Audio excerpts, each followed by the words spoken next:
স্কটল্যান্ডকে ৩৪ রানে হারিয়ে বিশ্বকাপ বাছাইয়ে হ্যাটট্রিক জয় তুলে নিল বাংলাদেশ। ফারজানা ও শারমিনের 50-র পর জ্যোতির ৮৩ রানের ইনিংসে ভর করে ওয়ানডেতে নিজেদের সর্বোচ্চ ২৭৬ রানের পুঁজি পায় বাংলাদেশ। জবাবে নাহিদার ৪ উইকেট শিকারের দিনে ২৪২ রানে থেমে যায় স্কটিশ মেয়েদের ইনিংস।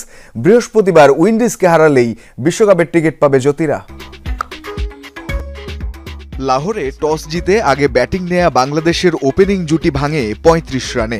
১৪ রান করে প্রিয়ানাজ চ্যাটার্জির বলে আউট হয়ে ফেরেন ইসমা তানজিম। তবে এরপরই ১০৩ রানের জুটিতে দলকে ছন্দে ফেরান ফারজানা হক ও শারমিন আক্তার। দুজনই 50 হাঁকিয়ে আউট হন ৫৭ রান করে। এরপর আরও ৩ উইকেট হারালেও ঋতুমণি ও ফাহিমা খাতুনের ১২ ও ২৬ রানের ক্যামিও পায় বাংলাদেশ। তবে কাজের কাজটা করেছেন আবারও সেই নিগার সুলতানা। ১১ বাউন্ডারিতে ৫৯ বলে ৮৩ রানের অপরাজিত ইনিংস খেলে দলকে ২৭৬ রানের পুঁজি এনে দেন টাইগ্রেস ক্যাপ্টেন, যা ওয়ানডেতে বাংলাদেশের দলীয় সর্বোচ্চ।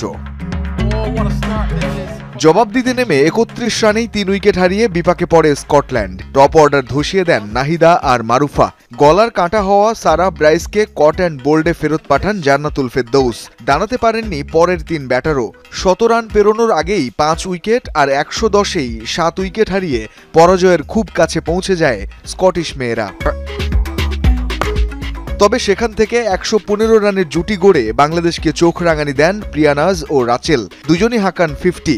৪৮তম ওভারে জোড়া আঘাত এনে বাঘিনীদের আসল রূপ দেখান স্পিনার নাহিদা আক্তার। ৬১ রানে কাটা পড়েন প্রিয়ানাজ। সমান রানে অপরাজিত থেকেও দলের পরাজয় মেনে নিতে হয় রাচেলকে। নাহিদার ৪ উইকেট শিকারের দিনে ৩৪ রানে জিতে বাছাই পর্বে হ্যাটট্রিক জয় তুলে নেয় লাল সবুজের মেয়েরা। বৃহস্পতিবার উইন্ডিজ বাধা পেরোলেই বিশ্বকাপের মঞ্চে জ্যোতিরা।